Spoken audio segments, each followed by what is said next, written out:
اعوذ باللہ من الشیطان الرجیم، بسم اللہ الرحمن الرحیم۔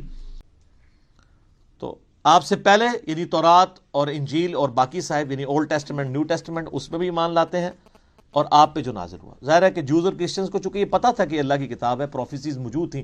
ایون آج کی آپ انجیل مقدس اٹھائیں، جو انارکلی سوسائٹی، جو بائبل سوسائٹی جو ہے انارکلی لاہور، اس میں اولڈ ٹیسٹمنٹ، نیو ٹیسٹمنٹ اور صحائف جو ہیں وہ بنی اسرائیل کے پیغمبروں کے، انہوں نے انجیل مقدس کے نام سے آلموسٹ اتنی والیوم کی ہے، لیکن وہ باریک رائٹنگ ہے، قرآن سے 3 گنا بڑی وہ کتاب ہے۔ آپ اس میں ابھی بھی آپ اولڈ ٹیسٹمنٹ میں تورات کے اندر چلے جائیں، ڈیوٹرانومی چیپٹر نمبر 18 کی جو ہے وہ آیت نمبر 18 پڑھ کے دیکھ لیں۔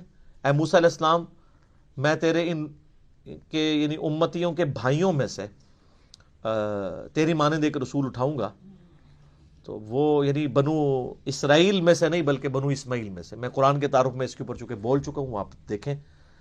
اسی طریقے سے گاسپل آف جان جو ہے نیو ٹیسٹمنٹ میں، اس میں چیپٹر نمبر 15 سے لے کے 18-19 تک آپ کو نبی علیہ السلام کے علاوہ کے حوالے سے پروفیسیز ملیں گی حضرت عیسیٰ علیہ السلام کی، کہ جی مجھے تم سے ابھی بہت کچھ کہنا ہے لیکن تم اس کے متحمل نہیں ہو۔ جب وہ دنیا میں ہستی تشریف لائیں گی، میں تمہارے آسمانی جو باپ ہے یعنی خدا سے یہ بات کروں گا کہ وہ ہستی تم میں آئے اور وہ تمہیں وہ چیزیں سکھائیں گی جس کے ابھی تم متحمل نہیں ہو۔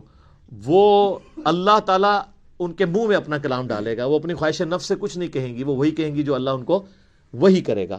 وہی جو ہم کہتے ہیں نا وَمَا يَنطِقُ عَنِ الْهَوَىٰ إِنْ هُوَ إِلَّا وَحْيٌ يُوحَىٰ۔ تو نبی علیہ السلام، اور اس میں الفاظ ہیں کہ وہ دنیا میں میرا نام روشن کریں گے۔ حضرت عیسیٰ علیہ السلام کا نام پھر دیکھیں کیسا روشن ہوا ہے۔ ان کے اوپر جو جیوز نے تہمتیں لگائی تھی وہ اس کتاب نے دور کی، اور کرسچنز نے جو ان کے نام پہ شرک کھڑا کیا تھا اس کو بھی دور کیا۔ تو حضرت عیسیٰ ابن مریم علیہ السلام، اللہ تعالیٰ نے اس قرآن کے ذریعے ان کا نام دنیا میں روشن کیا۔ اسی لیے آپ دیکھیں اس وقت جو سب سے زیادہ نان مسلم ہو رہے ہیں نا، وہ کرسچنز ہیں، کیونکہ مسلمز ہی اونلی بلیورز ہیں on the face of earth, Christians کے علاوہ جو حضرت عیسیٰ کو پیغمبر مانتے ہیں۔ یہودی تو ان کو دجال کہتے ہیں نعوذ باللہ، اور وہ ایک مسیح کے انتظار میں ہے جو آ کے جا چکا ہے۔ اب جب دجال آئے گا اس کو وہ مسیح مان لیں گے، حالانکہ جو ان کی کتابوں میں مسیح تھا وہ عیسیٰ ابن مریم تھے جن کو انہوں نے انکار کر دیا، اور کرسچنز نے ان کے بارے میں ڈیوینٹی کلیم کر دی، کسی نے خدا کا بیٹا کہہ دیا اور کسی نے کہہ دیا یہ خود ہی خدا ہیں۔ اللہ تعالیٰ نے ان تمام نظریات کا رد اس کتاب میں کر کے حضرت عیسیٰ علیہ السلام کی صفائی پیش کی، صحیح عقائد بتائے، جوز کی غلطیاں ہائی لائٹ کی، کرسچنز کی وہ انشاءاللہ آگے شروع ہوگا۔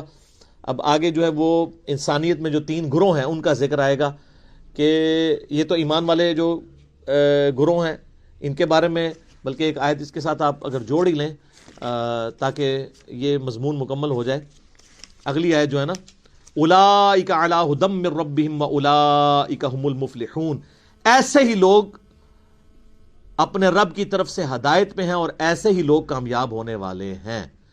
یہ پہلی 5 آیات کے اندر اللہ تعالیٰ نے انسانیت کے پہلے گروہ کا ذکر کیا ہے جو ایمان تک پہنچے گا، اس کے بعد پھر کافروں کا ذکر آئے گا، پھر اس کے بعد منافقین کا، یہ 3 گروہوں کا ذکر آئے گا۔ آج ہم نے سورۃ البقرہ کی پہلی 5 آیات کے اندر ان لوگوں کو کور کر لیا ہے، اور اس کا پھر کنکلوژن بھی اللہ نے سنا دیا کہ کامیاب لوگ پھر یہی ہوں گے۔ ٹھیک ہوگا جی؟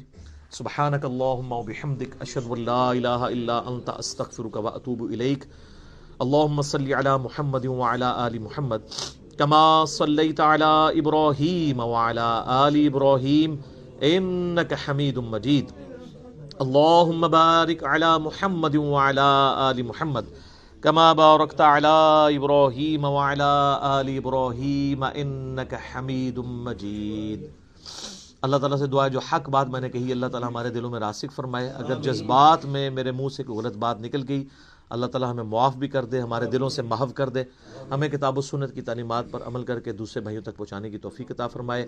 سبحانک اللہم وبحمدک، اشہد ان لا الہ الا انت، استغفرک واتوب الیک، وما علینا الا البلاغ المبین۔ جزاکم اللہ خیرا۔